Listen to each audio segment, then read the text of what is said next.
Hello everyone and welcome to Minimalist Gourmet, where today I'll be showing you how to make a delicious and very versatile homemade marinara sauce.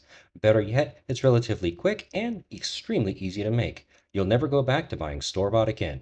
Let's go ahead and get started. To begin, place a medium-sized sauce pot over medium heat and use about 4 to 5 tablespoons of extra virgin olive oil to coat the bottom. Try to use something that does taste good here. You want to use a quality oil as it's going to affect the flavor of your marinara sauce. Now to this, we're going to add half of a diced onion, about medium-sized here. You can add more or less, certainly depending on your tastes. Some recipes will have you cook your onion on a low heat to sweat it. I like to cook it on a medium heat so that it does brown a bit and provides a nice, delicious caramelized onion flavor.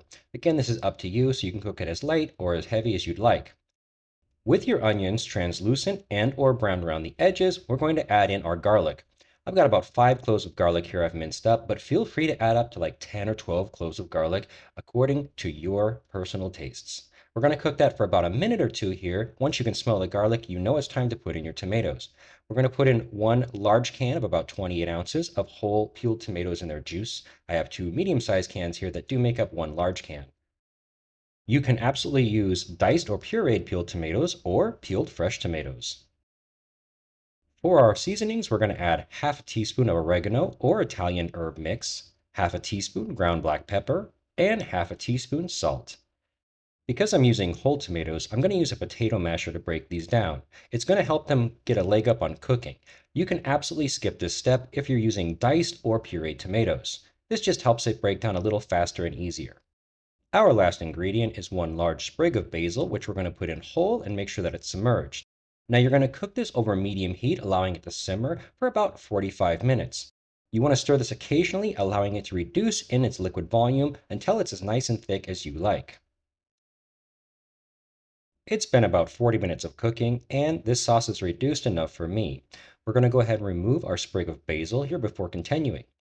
For this next step, if you have an immersion blender, you can absolutely use it. It's the perfect tool for the job. I don't have one of those, so I went ahead and transferred my sauce into a blender.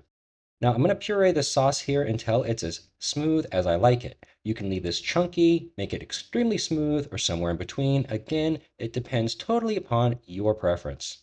If you don't have a blender or an immersion blender, no problem. Just go ahead and use your potato masher to smash it down and make it as smooth as you like.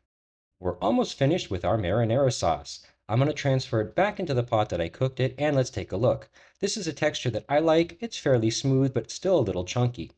To finish this off, we're going to hit it with a wonderful blast of fresh herbage right at the end with an additional dose of chopped up basil. Just go ahead and chop it up and then stir it into your sauce. It is ready.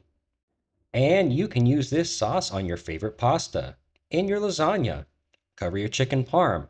Hey, how about stewing some delicious pork and beef meatballs? Don't worry, it works excellent in all your Italian-inspired recipes, so give it a try. Once you've made this from scratch, it's going to be hard to ever go back to that store-bought canned sauce again.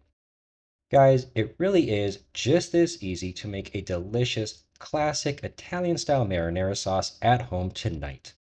I want to thank each and every one of you for watching today. I do appreciate your time, and I really hope that you found this video valuable and helpful. Thanks again so much. I hope to see you all again here real soon on the next episode of Minimalist Gourmet.